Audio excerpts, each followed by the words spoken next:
ओम ब्रह्मा मुरारी त्रिपुरांतरकारी भानु शशि भूमि सुधो बुधश्च गुरुश्च शुक्र शनि राहु केतव सर्वे ग्रह शांतिकरा भवन्तु। नमस्कार, स्वागत है आपका आचार्य वाणी में। मैं आचार्य डॉक्टर विक्रमादित्य आपके साथ हूँ। आज का विषय हमारा है कि राहु ग्रह जो हैं वो परिवर्तन की तरफ जाएंगे तो आपके लिए क्या करेंगे। राहु का महापरिवर्तन होने का योग बनने वाला है। 2025 में राहु का महापरिवर्तन होगा। महापरिवर्तन इसलिए बोल रहे हैं क्योंकि चंद्रमा जगह होते हैं हर 2.5 दिन बाद बदल जाते हैं। सूर्य 1 महीने बदलते हैं। बुध जो है वो 20 से 25 दिन में बदल जाते हैं। शुक्र जो है वो भी 20 से 25 दिन में परिवर्तन का योग बना लेते हैं। मंगल 3-4 महीने में बदल जाते हैं या 2 महीने बदल जाते हैं। लेकिन जो राहु हैं वो 1.5 साल में परिवर्तन का योग बनाते हैं और वो परिवर्तन बड़ा विशेष तौर पर होता है। अब राहु का परिवर्तन 2025 में होने के योग बनने वाले हैं। जो आपकी राशि के दृष्टिकोण से देखें तो बाकी सब ग्रह सीधी चाल चलते हैं, सीधी चाल समझ में आती है। लेकिन कोई चाल अगर टेढ़ी चल रहा है, उल्टी चल रहा है तो क्या होगा, उसकी चाल तो उल्टी रहेगी। तो राहु एक बड़े विचित्र तौर के ग्रह माने जाते हैं। भ्रमात्मक ग्रह, दुस्साहस कराने वाले ग्रह। साहसी बहुत है लेकिन दुस्साहस करने के लिए भी अद्भुत है। उसके लिए आपको समझना चाहिए। हम आज बड़े वृहद रूप से, बड़े रूप से आपको राहु का संपूर्ण प्रभाव बताने वाले, समझाने वाले हैं और आपकी राशि के दृष्टिकोण से क्या कुछ प्रभाव होने वाला है अभी और जब परिवर्तन करने के बाद क्या प्रभाव होगा वो भी समझाने वाले हैं। उसको सही से समझ लीजिए। राहु जो है इस वक्त आपकी राशि के दृष्टिकोण से 5वें भाव में चल रहे हैं और 5वें भाव में जो राशि पड़ी है वो है विशेष तौर पर बृहस्पति की राशि। और बृहस्पति और राहु की युति कभी ठीक नहीं होती। वो हमेशा अनकन्वीनियंट ही है। वो योग ऐसा देता है कभी ठीक नहीं माना जाता। आमतौर पे ग्रह दोष के अनुसार से गुरु चांडाल योग का दोष बन जाता है। और यानी उस घर में कारण क्या है, बृहस्पति सात्विक बुद्धि के आदमी है, सात्विक ग्रह के स्वामी है, सात्विकता रखते हैं मनोमस्तिष्क में। और राहु जो है वो दैत्य प्रवृत्ति के है। अब दैत्य प्रवृत्ति की क्या होती है, दैत्य प्रवृत्ति को हर चीज नेगेटिव समझ में आती है, तामसिकता समझ में आती है, कुचाले समझ में आती हैं। और देवता को क्या होती है, सीधी सीधी काम पसंद आते हैं। आहार ही देख लो, सीधा साधा आहार देवता ग्रहण करते हैं। और जो नेगेटिव प्रवृत्ति के लोग होते हैं उनको रोज चखना भी चाहिए, बाकी चीजें भी चाहिए, सब कुछ चाहिए। वो अलग अलग चीजें रहने की आती है, अय्याशी और बहुत सब जो नेगेटिव प्रभाव है वो सब। अब बुद्धि वाले भाव में राहु महाराज इन दिनों चल रहे हैं आपके लिए। भ्रम की स्थिति उत्पन्न करते दिखाई दे रहे हैं क्योंकि राहु स्वयं भ्रम है। बुद्धि में भ्रम उत्पन्न कर सकते हो। आपने देखा होगा पिछले 18 महीनों में जो स्थिति हुई, अक्टूबर करीब 2023 में यहां पर आए और तब से लेकर यहां चल रहे हैं। और अब स्थिति क्या है, उसके बाद भ्रमात्मक स्थिति उत्पन्न करते दिखाई दे रहे हैं। बुद्धि में भ्रम, नेगेटिव प्रभाव उत्पन्न करते दिखाई दे रहे हैं। विद्या के क्षेत्र में आपको सही चीजों की जगह कुछ गलत चीजें साथ में देखिए। अब कुमति सुमति सबके उड़ रही आपके मन में। अब व्यक्ति पे डिपेंड करता है कि उसका समय कैसे चल रहा है, वो कुमति का रास्ता पकड़ता है या सुमति का मार्ग पकड़ता है। अब राहु बुद्धि में चल रहे हो तो क्या होता है कि सुमति साथ साथ आते आते कुमति खट से पकड़ी जाती है। इस बात का ध्यान रखना पड़ेगा। अभी है राहु यहां पर, उसको सुमति की तरफ ले जाने का आपको प्रयास करना चाहिए। पारिवारिक कारणों से कई परेशानी कर सकते हैं राहु महाराज जिस वक्त चल रहे हैं। और जब बदलेंगे तो क्या होगा, वो सुख की तरफ जाएंगे, सुख वाले भाव में जाएंगे। अब राहु का एक प्रभाव बड़ा विचित्र है। राहु चीजों को बड़े हठ रूप से चलता है। चतुर्थ भाव किसका स्वामी है, चतुर्थ भाव जो भाव है वो है सुख का, गाड़ी का, वाहन का, मकान का। और छोटी मोटी चीजें पसंद नहीं आने वाली राहु को बड़ी चीजें पसंद आती हैं। अभी हम कथा सुनाने वाले हैं, उस कथा का सार समझना। राहु ने दुस्साहस किया, भगवान की उस लीला को पहचान लिया। यानी समझ, राहु की समझ से ज्यादा समझ किसी की नहीं है। समस्त देवता दैत्य बैठे थे दूसरी तरफ, लेकिन वो समझ नहीं पा रहे थे कि भगवान क्या मोहिनी अवतार धरकर क्या चाल चल रहे हैं। लेकिन राहु ने वो चाल पहचान ली, भगवान की अरे परात्पर ब्रह्म की चाल पहचान ली। तो रानी राहु जो है इतना बुद्धिमान ग्रह है कि वो आपको बहुत बुद्धि में चाल को समझने की स्थिति दे सकता है। लेकिन फिर भी यदि आप अपने कर्म को सुधार नहीं पाओगे ना तो कष्ट में फंस जाओगे। इस चीज को आपको समझने की आवश्यकता है। राहु क्या करने वाला है, आपको बड़ी बड़ी महत्वाकांक्षा देने वाला है। जब यहां चला जाएगा, छोटा मकान है, सब कुछ है, लेकिन हमको तो बड़ा चाहिए। छोटी गाड़ी है वो पसंद नहीं है, बड़ी बड़ी गाड़ी चाहिए, बड़ा सुख चाहिए। और उस सुख की आकांक्षा में क्या कर सकता है, राहु परेशानी में डाल सकता है आपको। लेकिन राहु की दृष्टि भी जो है ना वो आपको मिस्मरिज्म की तरफ ले जाती दिखाई दी, अध्यात्म की तरफ बड़ा दिखाई दे रही। यानी रहस्य को जानने की प्रवृत्ति आपके मनोमस्तिष्क में इन 18 महीनों में राहु उत्पन्न करता दिखाई देगा। मृत्यु सबसे बड़ा रहस्य माना जाता है। बंधन वाली रहस्य जो है उनको समझाने की तरफ ले जा सकता है। नुकसान जरूर कम कराएगा, ऐसा दिखाई दे रहा है। लेकिन कहीं ना कहीं सम्मान पर दाग लगाने के योग भी राहु पहुंचा सकता है आपको। लेकिन राहु के नेगेटिव प्रभाव में जब फंस गया, दुस्साहस जरूर, ये साहस को बड़ा अद्भुत कर सकता है, करने वाले का योग बना रहा है राहु।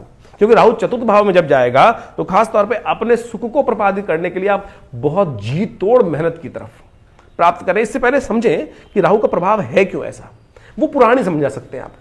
लोग समझते नहीं है कथाओं को, यदि समझे में हम आपको एक कथा समझाते हैं, वो कथा क्या है, राहु की उत्पत्ति, उस कथा की प्रवृत्ति को समझकर आपको समझ में आएगा कि राहु का कैरेक्टर क्या है, क्योंकि तभी आप उसके निदान की तरफ जाएंगे। कालगणना के अनुसार से हमारे पुराणों इत्यादियों में बहुत सारी कथाएं इंगित की गई हैं। राहु, जैसा हमने आपको बताया, एक बड़ा हठी ग्रह है। आपको इसकी पुरानी कथा तो समझ में आती होगी, बहुत सारे लोगों को शायद ज्ञान नहीं है, उसके संबंध में समझ लीजिए कि राहु का प्रभाव हठी क्यों है। कहा जाता है संसार के अंदर विशेष तौर पर समय समय पर विभिन्न घटनाएं घटी। एक बार संसार में समस्त कहा जाता है कि देवताओं और दैत्यों ने मिलकर सोचा कि अब संसार में बहुत सारी निधि की समाप्ति हो गई है, बहुत सारे चीज़ें कम हो गई हैं, निधि समाप्त हो गई थी संसार से। महालक्ष्मी जो है वो सागर में विराजमान हो गई थी और पूरे संसार से ऐश्वर्य, समृद्धि इत्यादि धीरे धीरे क्षय हो गई थी। तो कहा जाता है कि आवश्यकता आविष्कार की जननी है। जिस प्रकार से तो देवताओं ने और दैत्यों ने मिलकर कुछ विचार किया, क्यों ना शोध किया जाए, मंथन किया जाए। तो उन्होंने सागर मंथन करने के लिए सुंदर व्यवस्था बनाई। जब सागर मंथन किया, उसमें से विभिन्न विभिन्न रत्न, 14 रत्न जिनके बारे में कहा जाता है, वो उपस्थित हुए।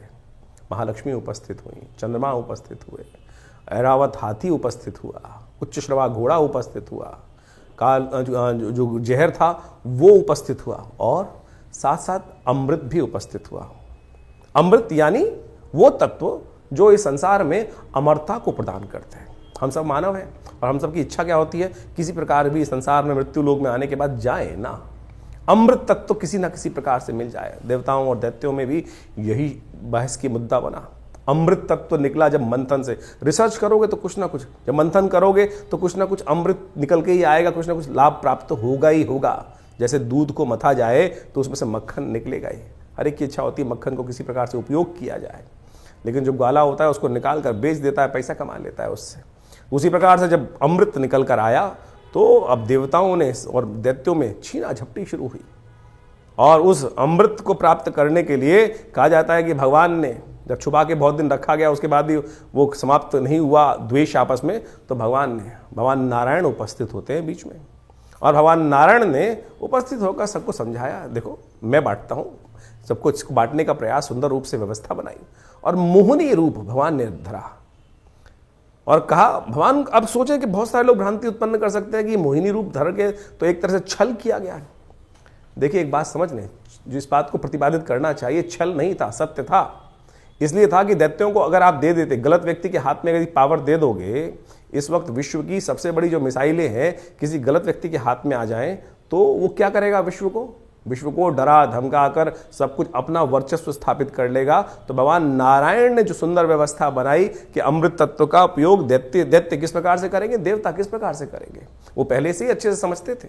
तो उन्होंने सुंदर व्यवस्था को बनाने का प्रयास किया कि दैत्यों को किसी प्रकार भी अमृत नहीं मिलना चाहिए।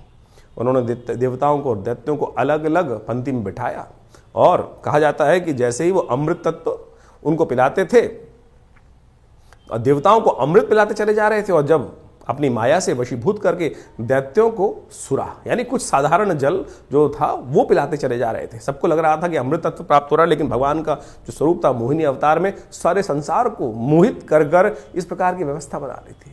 कहा जाता है एक राक्षस था, शास्त्र में उसकी अनेक अनेक कथाएं हैं, लेकिन हमने जितना अध्ययन किया, स्वर्ण नाम का एक राक्षस था। उसने इस छल को देख लिया, पहचान गया भगवान को कि भगवान क्या कर रहे हैं कि देवताओं को अमृत पिला रहे हैं, और जो दानव हैं, दैत्य हैं, उनको अमृत की जगह कुछ और पिलाया जा रहा है, और समझ में किसी को आ नहीं रहा है।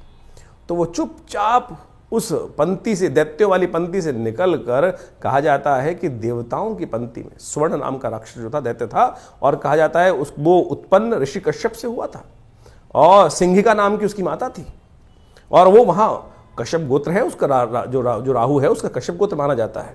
कहा जाता है कि वो वहां जाके देवताओं की पंक्ति में बैठ गया, और जैसे ही वो बैठा जाकर और भगवान पिलाते पिलाते उसकी बारी आ रही थी। ये छल जो था, ये सांप जो किया इसने, जो स्वर्ण नाम के राक्षस ने देवताओं की पंक्ति में आगे बैठने का, ये पहचान लिया किसने? सूर्य ने और चंद्रमा ने। सूर्य और चंद्रमा ने ये सूचना देवराज इंद्र को दी, और देवराज इंद्र ने ये सूचना जैसे ही भगवान को दी कि भगवान आप जिसको अमृत पिलाने जा रहे हैं वो देवता नहीं, राक्षस है, दानव है, स्वर्ण नाम का राक्षस है। तो भगवान ने जैसे ही पान करवा रहे थे भगवान उस देवता स्वरूप में बैठे हुए उस राक्षस को, स्वर्ण को, तो उसने जैसे ही पान किया तो भगवान ने जैसे ही उसको मुंह में जा चुका था उसके अमृत जो था, भगवान ने चक्रधारी भगवान ने चक्र चलाकर उसकी गर्दन काट दी। जो मुख था वो राहु बन गया और जो अधोभाग था वो केतु के रूप में उपस्थित हो गया। तो समझे ये स्वभाव कैसा है। अब यहां राहु की उत्पत्ति हो जाती, ये है राहु। राहु की हठता थी, अमृत तत्व, अमृत का पान कर चुका था तो इसलिए अमर हो गया। हमेशा बहुत सारे लोग राहु को मानते नहीं है कि ग्रह है। अरे भाई वो वास्तविक छाया नहीं, वास्तविक सत्य है, हठी है। आपकी राशि में जिस प्रकार का प्रभाव उत्पन्न करेगा आपको समझना चाहिए। ये पुरानी कथाओं को आदि भौतिक आदि दैविक रूप से यदि आप उसको सत्य को समझ लें तो जीवन में उस वास्तविकता को क्या प्रभाव उसका होगा, यहीं से प्रभाव निकल कर आएगा। वो राहु का जो प्रभाव है छल रूप से करके, यानी क्या छला उसने?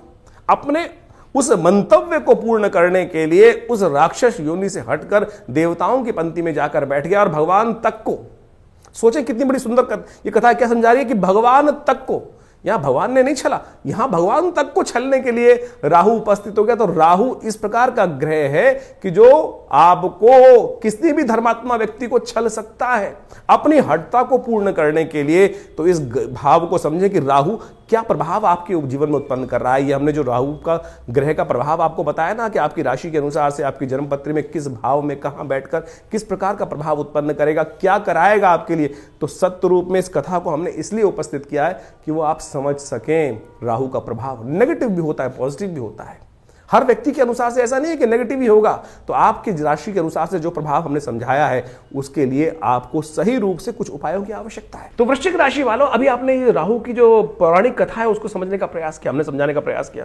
और राहु महाराज का जो महापरिवर्तन है आपकी राशि के दृष्टिकोण से 1.5 साल के लिए जो परिवर्तन, 18 महीने के लिए जो परिवर्तन है वो आपके चतुर्थ भाव में जो होगा किस प्रकार का सुख देगा। सुख की आकांक्षा प्राप्त करने के लिए, बड़ी चीजों को प्राप्त करने के लिए बहुत बड़ी महत्वाकांक्षा, साहस, अद्भुत उद्वेग करने का रास्ता आपके लिए बनाता दिखाई देगा राहु का महाराज का प्रभाव यदि समझें। और खास तौर पर आपके अपने घर के बनने का माहौल बन सकता है। ये यदि आपकी प्रवृत्ति मन में आ गई तो दुस्साहस के रूप करें, कैसे भी करें, ये न के प्रकार। यह 18 साल बाद राहु का महापरिवर्तन आया है और ये उस सुख को देने के लिए रास्ता बना सकता है। उसके लिए आपको करने होंगे कुछ खास उपाय है।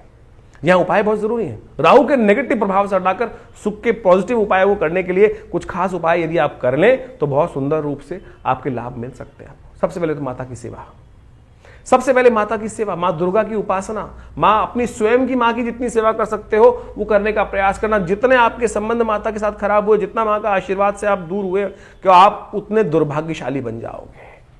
सेवा भाव अपने मन में, सरलता से सेवा भाव आता है, हठता से सेवा भाव नहीं आता। अब आपके मन में सेवा है और आप चाहते हो अपने अनुसार से चलने का प्रयास करें, बड़ों को अपने अनुसार चलाने का प्रयास करें, वो सेवा नहीं हुई। सेवा से, सरलता से सेवा होने का योग बनाना चाहिए। ये सबसे बड़ा राहु का उपाय आपके लिए हम बता रहे हैं। नित्यपति राहु के मंत्र का जप, ओम भ्रांग ह्रीं भ्रौं सह राहवे नमः। मां दुर्गा की सुंदर उपासना करने का प्रयास करें। साल में 2 नवरात्रि मुख्य नवरात्रि आते हैं, चैत्र शारदीय, उसके बाद 2 गुप्त नवरात्रि आते हैं। दुर्गा सप्तशती का पाठ नित्यपति अपने द्वारा भी करें, हो सके तो दुर्गा सप्तश्लोकी का पाठ करने का प्रयास कर लो और पूरी दुर्गा सप्तशती का यज्ञ अवश्य करने का प्रयास करें। यह हमारा अनुभव है, हमने देखा है। यदि आप ये उपाय करोगे ना तो राहु के नेगेटिव प्रभाव को ठीक करने के लिए बहुत सुंदर तरीके से आपके लिए रास्ता बनती दिखाई देगी। राहु ग्रह को ठीक करने के लिए शास्त्र में अनेक अनेक उपाय बताए गए। राहु भ्रमकारक ग्रह है, राहु वास्तव में मिथ्यात्मक ग्रह है, राहु बड़ा महत्वाकांक्षी है और इन सब का प्रभाव राहु पर जब पड़ता है तो उसके लिए ठीक करने के लिए देखिए, सकल पदार्थ हैं जग माही, कर्महीन पुरुष पावत नाही। ये तुलसी बाबा ने बहुत सोच समझ के एक बात लाइन लिखी है।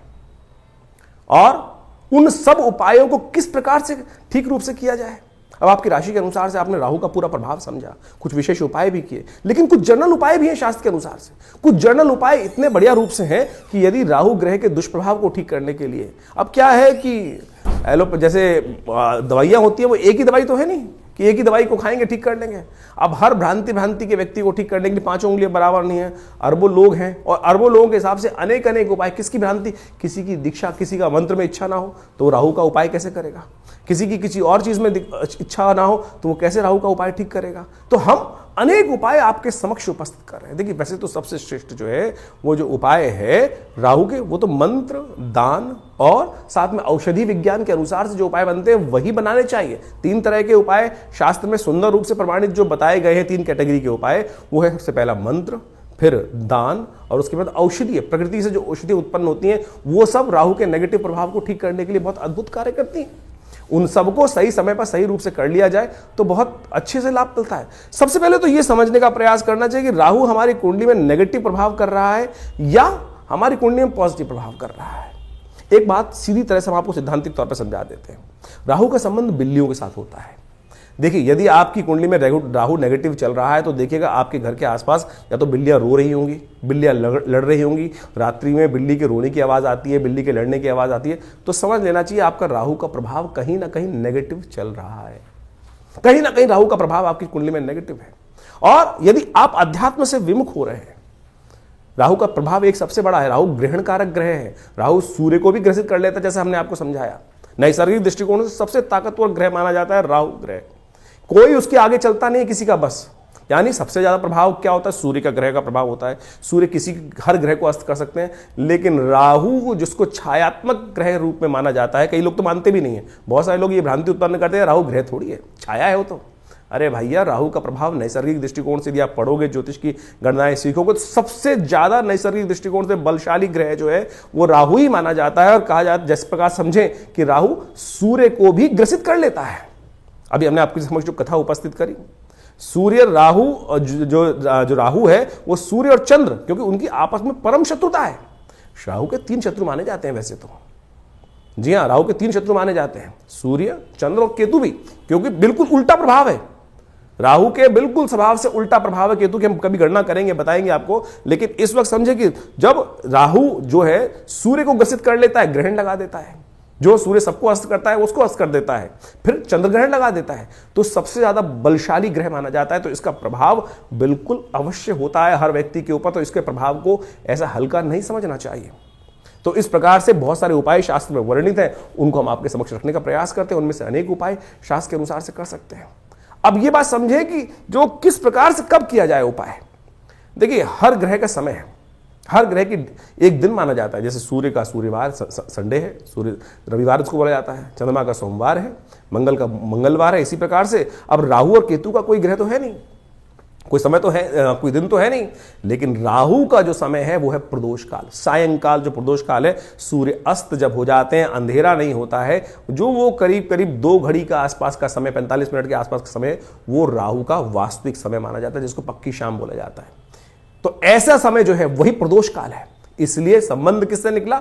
शिव के साथ संबंध निकला। प्रदोष काल जो है सबसे श्रेष्ठ माना जाता है शिव के लिए, समस्त दोषों से रहित काल माना जाता है। और ऐसे में शिव के की आराधना, समस्त प्रकार के दोष जो है ना, ग्रहों के प्रभाव जो है वो त्रिपुरारी हर सकते हैं। तुलसी बाबा ने कहा है ना कि जो त्रिपुरारी हैं वही हमारे जो जीवन को शुभ कर सकते हैं, समस्त दोषों को हर सकते हैं। त्रिपुरारी भगवान शंकर जो हैं वही समस्त दोषों को हर सकते हैं। तो भगवान शंकर की समस्त प्रकार की आराधनाएं जो हैं वो राहु के नेगेटिव प्रभाव को दूर करती हैं। तो शाम के समय भगवान शिव का सुंदर रूप से अभिषेक करना, दूध से करना, जल से करना, घी से करना, शहद से करना, ओम नमः शिवाय का जप करना, बिल्वपत्र अर्पित करना, रुद्राभिषेक करना।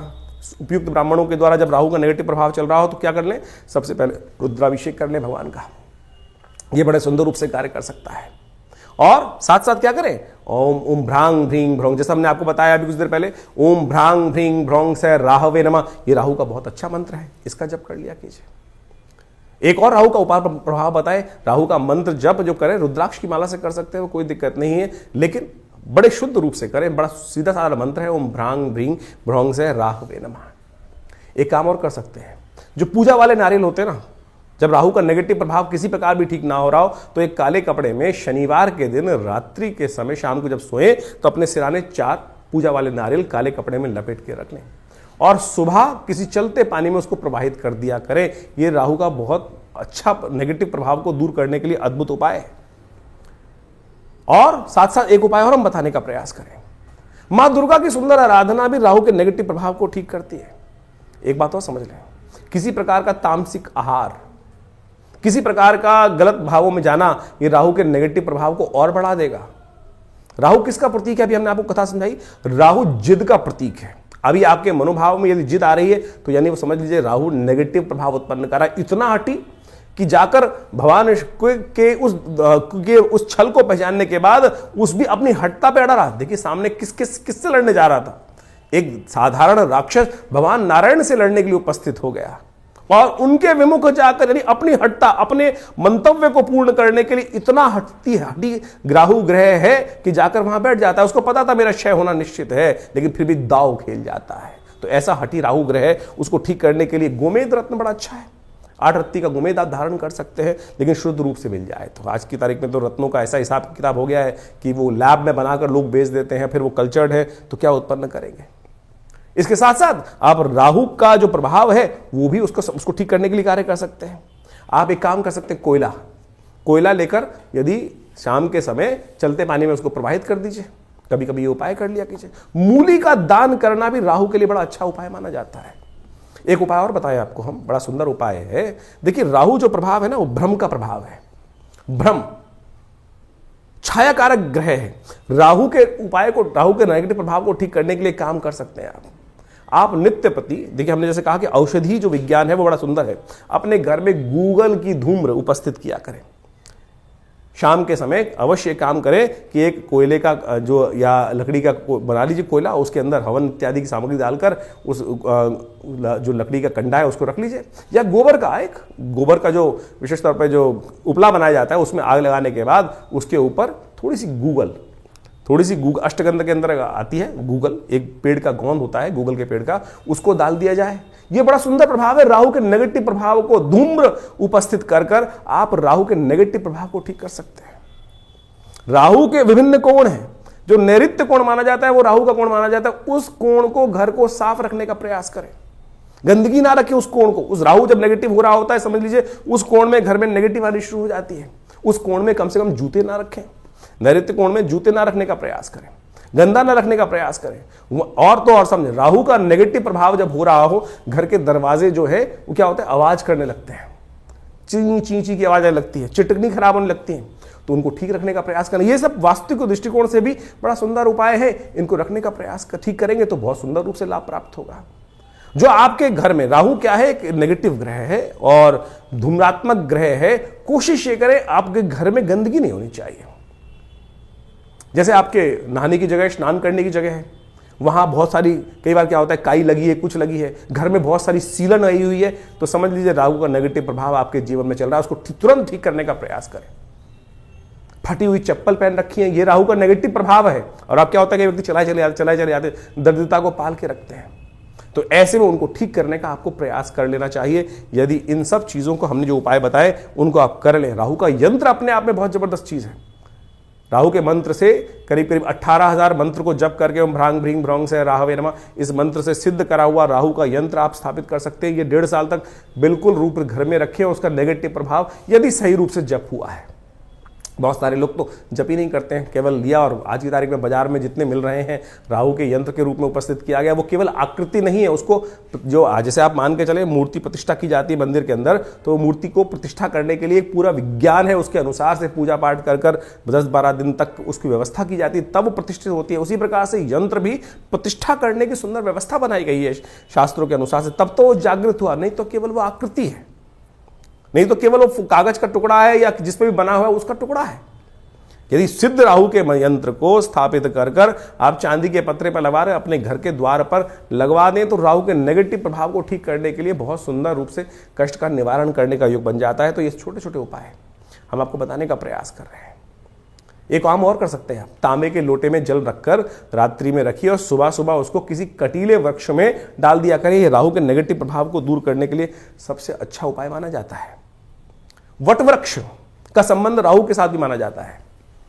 वृक्षारोपण, किसी देवस्थल पर जाकर आपके द्वारा कोई वट वृक्ष लगाएं और घर के नैऋत्य कोण की तरफ लगाने का प्रयास करें। घर के नैऋत्य कोण की तरफ यदि आप कोई ऐसा बड़ा विशाल वृक्ष लगाकर दूर, घर से दूर, पार्क इत्यादि में नैऋत्य कोण की तरफ चलते हुए लगाएं और उसको नित्य प्रति पोषित करें, तो ये राहु के नेगेटिव प्रभाव को ठीक करने के लिए बहुत अच्छा उपाय कर सकता है। सीधे साधे उपाय जो हमने आपके समक्ष उपस्थित किए हैं, ये करेंगे तो बहुत अच्छा रहेगा। सबसे बढ़िया श्रेष्ठ उपाय भगवान शिव की आराधना, तिलोदक, तिल के जल से तिल मिलाकर उसके द्वारा भगवान का सुंदर अभिषेक, भस्म के द्वारा भगवान का अभिषेक करना, ये समस्त चीजों से राहु का नेगेटिव प्रभाव, देखिए इतने उपाय हमने आपको बताए, इनको समझ लीजिए, करेंगे तो बहुत सुंदर रूप से आपके नेगेटिव प्रभाव को ठीक करने के लिए राहु अद्भुत रूप से आपकी सहायता ही करेंगे, लाभ ही देंगे। तो ये आपने राहु का जो प्रभाव है आपकी राशि के अनुसार से समझा, लेकिन जन्मपत्री तो है, पूरे बहुत सारे ग्रहों का, योगा योग का प्रभाव है, वो उसको समझना चाहिए।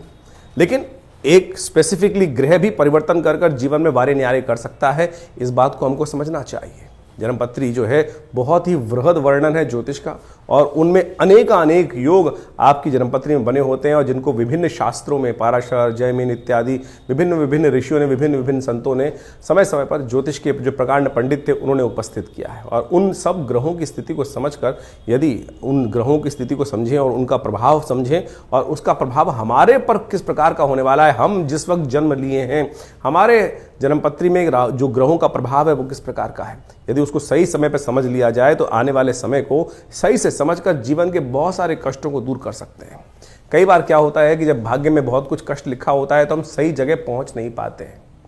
इसलिए भाग्य को, ज्योतिष विज्ञान जो है, ज्योतिष को विज्ञान कहा जाता है, ज्योतिष को शास्त्रों में जो विज्ञान की बात की गई है, देखिए सोचें कि आज नासा की जो गणना है वही हमारे ज्योतिष शास्त्र की गणनाओं को बिल्कुल मैच करती हैं। चाहे वो ग्रहण का प्रभाव हो, चाहे वो ग्रहों की दूरी हो, चाहे वो ग्रहों की गति हो, चाहे वो ग्रहों का जिस प्रकार से अस्त होना, दिखाई देना, किस प्रकार का योगा योग बनना है, कब, आज नहीं 100 साल बाद का भी गणना ज्योतिष शास्त्र के अनुसार से बताई जा सकती है, और वो बिल्कुल एग्जैक्टली मॉडर्न एस्ट्रोनॉमी के पॉइंट ऑफ व्यू से बिल्कुल एग्जैक्ट बैठती हैं।